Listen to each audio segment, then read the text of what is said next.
Welcome to Tapped In. My name is David Figueroa-Martinez of DFM Coaching, and today we're going to be discussing how to study Jiu-Jitsu instructionals like a pro. So I would start with the idea that I don't know if you're new to Jiu-Jitsu, whether you should be doing instructionals or not.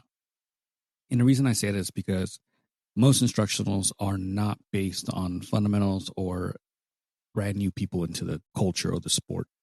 A lot of it is more advanced techniques, more intricate techniques, things that require a knowledge of body movement and positional understanding in order to really get the most you can out of it. I find that when new students start, they'll start picking up either instructionals or going to seminars that maybe are not geared towards them and they're not really ready for it. When I started, I think it was within maybe my first 6 months of being at an actual academy, where I went to a Roy Harris collar choke seminar. And being a black belt now, I would have gotten so much from this moment or this seminar. But because I was so new to the sport, I don't remember anything other than the uncomfortableness that I had to go through. So I went to the seminar, and Roy Harris, the gym was named after him because I think he was majority or part owner at the time. And he was not teaching there regularly. My instructor, Jeff Baldwin, was the main instructor, and I don't know what the financial situation was at the time. Nonetheless, he came in and he did this seminar in the gi, and I went. I did I made the dumb decision of shaving my face the morning of. Stupid. I didn't know any better. And the collar chokes just wrecked my face, like the gi friction against the face, and I remember that more than I remember any other technique of anything he showed. But I know it was important, and I knew it was fundamentally sound, and I knew that it was something that I needed to learn, but at the time, I was not ready to take the information in. That's the one reason why I say maybe brand new people shouldn't go to these. And I'm not saying that that's a hard set rule, but I am saying sometimes you overlook the importance of the techniques, or your mind isn't ready to accept the techniques, or there's just too much going on that you don't even go into the class or the seminar ready to take everything in. So I think that if you're going to do instructionals, and they're not cheap, most of them are 70, 80, several $100s. So you can take your pick. But if you're going to go the instructional route and you're relatively new, let's say early 6 months, maybe a year, and you don't really understand your game or what it needs, then maybe I would recommend not going this route. If you choose to go this route, I would adhere to a lot of the roadblocks and barriers that I'm going to put in place so that you get the most out of what you're doing. You have to pick something that is pertinent to what you are learning, what you want to develop, and goes in line with what's most presently needed for your development. So if I go into and I just grab, and we all do this to some degree, there's a really flashy technique, everyone's doing it, you want to master it because you want to hit it, it intrigues you, it makes you feel like, oh, this is the thing that I want to learn. But it may not be pertinent to the most pressing matters within your game. So if you're a under 1 year student and you haven't understood how to escape and retain guard, it doesn't make a whole lot of sense to say, I'm going to learn the Ioki lock. And I'm not saying white belts can't. They probably should at some point at least understand the positions and some of the things that go on in some of these more intricate techniques, but it's not pressing for what you're going through. You can't get out of side control, yet we're looking at advanced attacks with the legs or whatever other submission that there is. So that point or that stage in life that you're at when it comes to jiu-jitsu is super important to how and why you should pick certain techniques. If you come across, let's say, again, you're under 1 year, and you're struggling to escape mount, escape side control, escape period, you should probably learn or go out of your way to to develop or find material that's specific to kind of that. And I know it's a bit harder these days because everything's flashy, but BJJ Fanatics does have some instructionals that are geared towards that. That's where I would say you should probably start. If you're also at a place where you feel like, oh, I can get to a specific guard that I like playing, I can escape, I can get to this guard, and you're advanced to that stage, then I would suggest finding material that's specific to that guard. You're finding yourself there often. You're spending a lot of time there. You maybe have a lot of empty spots or areas that you haven't developed yet, or you don't know what should go there. Then an instructional on half guard. Let's say you find yourself in half guard quite a bit. An instruction on half guard is going to be super useful, depending on who it is, obviously, but it's going to be super useful. The other thing about picking with purpose is sometimes we're not advanced enough to understand everything we're seeing. And what I mean by that is you will have, let's say you have the option of picking between someone who speaks more your jargon and you're relatively, again, new to the sport. You may not know all the Japanese terms. You may not want to go that route. You may want to go against someone or go with an instructional by someone that speaks a bit more clearly to you, and they look at the position a little bit more simpler. So there's some instructional out there that you can find like a half guard instructional where it's maybe an hour and a half of material versus a half guard instructional by Danaher, who speaks damn near another language from a philosophy background with a lot of words and a lot of stuff and a lot of details. And when you go that route, you're sitting there like, I have to learn the jargon sort of in order to get the pieces. And this instructional is several volumes deep. I don't know if I'm ever going to get through this. Like, it's too much material. So the stage in which you're in is also going to be beneficial for you to understand whether you can go through a Danaher style instructional, or you should get someone who's a little bit more your speed and maybe presents the material a bit more simpler. There's absolutely nothing wrong with either. But as a Jiu-Jitsu black belt myself, I love the Danaher material. I do think it's a bit much.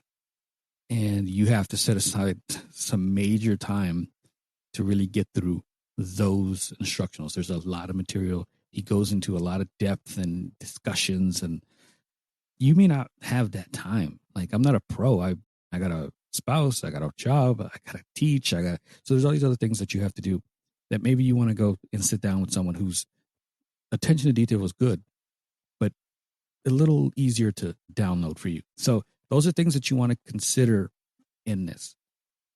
What stage of jiu-jitsu you're in, what level of understanding do you have, and what's most pressing. That is what I would encompass when it comes to pick with a purpose. Do not pick just simply because it's the thing at the gym or the thing on the pro circuit or the thing that's super popular right now. It's not going to stick as well as if in comparison to the thing that I really need help with. If I have a car and I want to make it look nice and flashy and get some rims, but the brakes need work, it doesn't make any sense to get the rims, if I could put it that way. I would suggest breaking whatever volume you get or whatever instructor or instructional you get.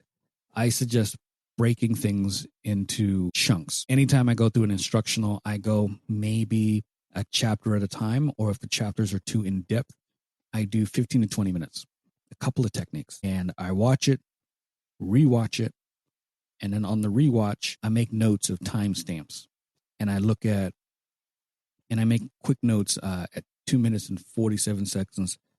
He talks about this technique, why it's pertinent, and what he's looking for. Something just basic. And if I'm doing this online, I will often keep like a Google Doc or Google Keep or something where I can just write that down. I don't necessarily write it down on paper, like pen and paper type of thing, because I could lose that and I may not have it when I need it. If I go the virtual route, I'll have my phone with me and I can check it out at any moment.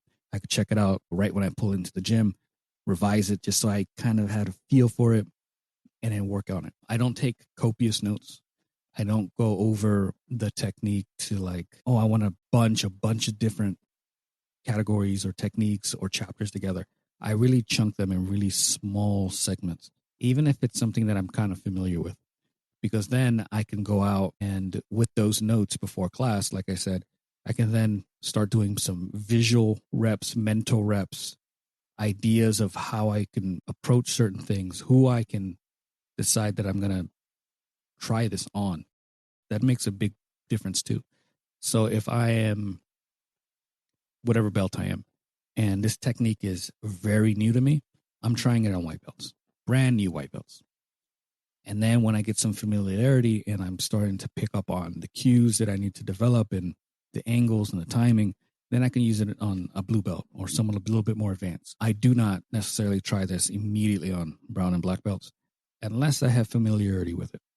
There are positions that I'm really familiar with, half guard, butterfly half, butterfly, where I'm so stacked in that position where it's a very comfortable position for me, where, yeah, I can try that on a black belt and be like, okay, I can at least initiate it. It may not be successful, but I'm getting the reps and getting into the position and initiating, starting contact. That isn't the case for everyone. And there's times when I'm doing, let's say, Woj lock. I'm not doing that on black belts. I'm doing it on someone lesser. I'm giving the heads up, hey, I'm going to be working on some leg lock stuff. And just so you pay attention, I'm not going to rip anything. I'm not going to force you to submit right off the bat, but I'm working into the positions just so you know, so you don't do anything dumb and you're not caught off guard by what I'm doing. I do a lot of mental reps as well. I think about the positions. I think about how I'm going to go get into them. And some people will kind of mock mental reps like that's not enough. And it's not enough, but it's beneficial because it forces you to kind of remember the steps. And I understand once we get into contact and they start moving a certain way that you don't anticipate, everything goes out the window. But you can at least remember the basic steps. I need to grab the ankle. I need to get my feet in place. I need to feel for the heel or whatever it might be. It's beneficial to do a lot of mental reps, play with it in your head, see where it might go wrong, where it would go successful, what areas you think you may not maybe have developed proper movement yet.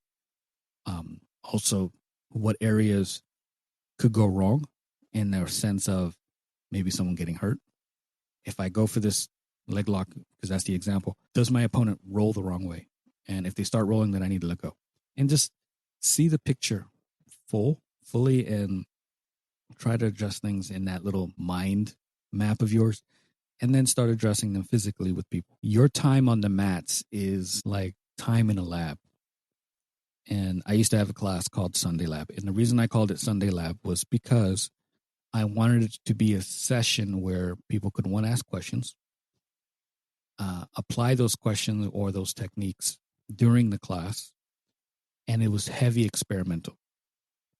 I wanted people to do a lot of situational sparring, I wanted it to be guided by the students in a certain way. And my approach has always been, whenever I'm trying to learn something, I go into the gym like a scientist. I go in thinking we're going to have a lot of failures today, but those failures are going to give me data. And I speak about data quite a bit. That data that you collect on every failure you have, and you're going to fail from people who are bigger, people who are slimmer, people who are shorter, taller, people who are more advanced, people who have tendencies to move a certain way that you can't anticipate. All of those things are beneficial for the data collection. My lab is the mat. So when I go there and I'm learning something, I'm working on some stuff now, and I want to see every failure point that I may come across. I want to see the good things, and I want to see the things that I do well, and I want to feel, hey, some success in things. But really, I'm searching for the failure points.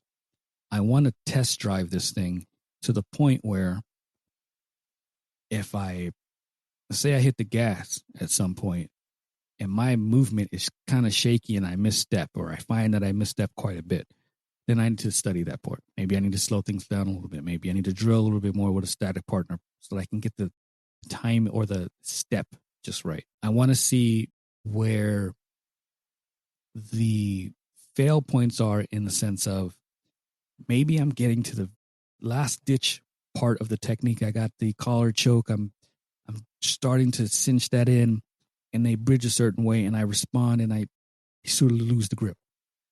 I want to know where that's going to happen. I want to know why that's going to happen. I want to know why a stronger person is able to push me away with ease versus a smaller person who can't do that. So I'm going to go with some bigger people. How do I lock this position up where they can't push me with their obvious strength? How can I negate the strength? So those are the things that we have to really like search for, because they're not going to always be readily available. And so when I come in and I'm working on a specific thing from an instructional, my goal is to hit that on everybody. My first goal is to initiate it on everyone. And then I start seeing and studying how they respond, because everyone's going to respond differently. You're going to have like the common 2 to 3, but then you're going to come across outliers that show you something vastly different. And you're just like, what is this?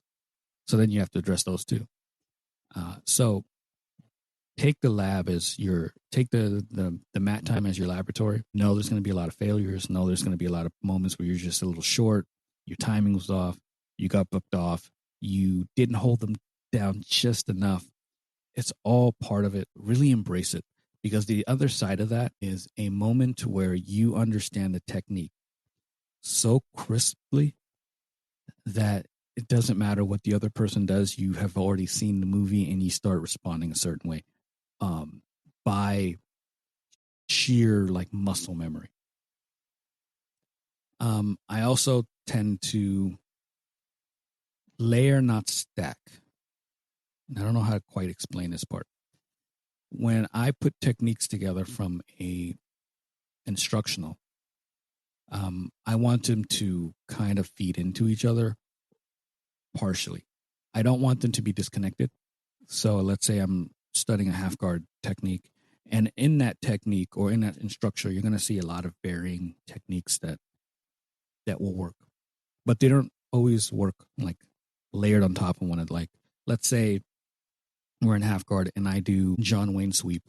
John Wayne sweep gets layered with the underhook if my John Wayne fails.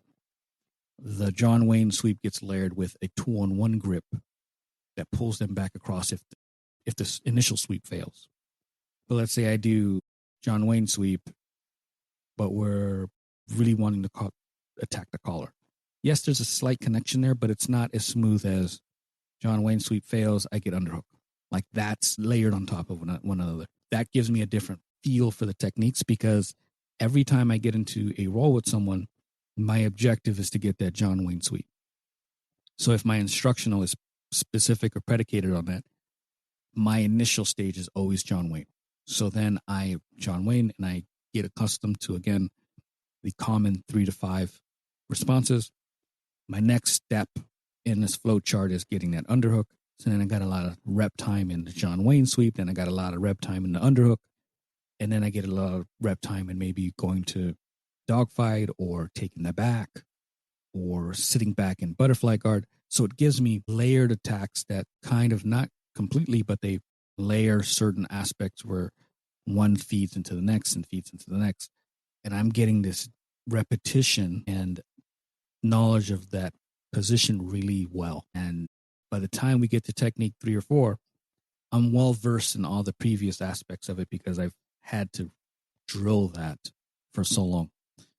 So if you're going to go through a instructional, simply put, break it down into smaller chunks. Make that your goal during the rolls. Make sure you're taking notes. Make sure you're visualizing a lot of what you're doing. That mental reps are very underrated in development. Use your gym time as your lab. Experiment on all body types, experience levels, approaches. You want to see everywhere where it's going to succeed and fail. The failure is really what we're looking for. And then layer the follow-up techniques. so that they work in unison with one another. If you have any questions on this or anything else, please let me know. You can always reach out to me at dfm.2099 on Instagram and Threads. If you'd like to work with me, you have two options now. It's dfmcoaching.com, or you can come to the school community, which is linked in the bio.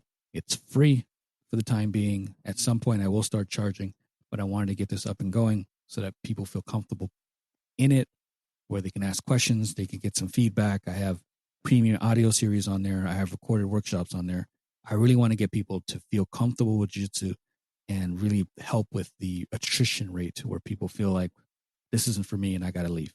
This community is great for everyone in the jiu-jitsu community, specifically white and blue belts. Any questions, please hit me up. Until next time, thank you so much.